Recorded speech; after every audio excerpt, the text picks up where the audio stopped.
Hoekom lyk dit dan nou so hier? Oeh, mevrou, dis 'n aardigheid die mevrou. Ons plek is besig om aan mekaar te val. Hierdie klomp pakkies wat ons het, hierdie klomp mense wat hier so rondhang, dit is 'n hele gemors.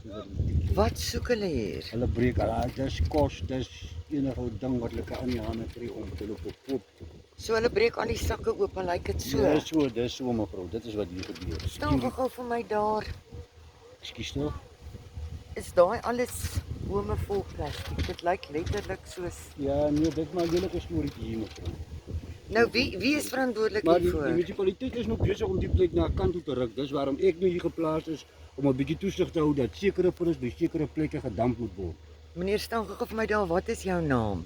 My naam is Jan Maarsdorp mevrou. Ja.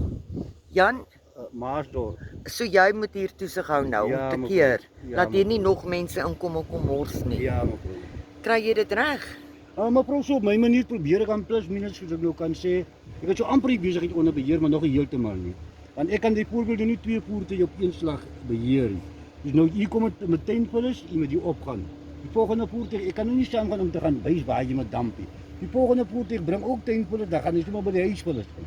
So dis maar nog 'n bietjie deurmekaar, maar hulle is besig soos ek sê om dinge agter mekaar te kry. Baie dankie.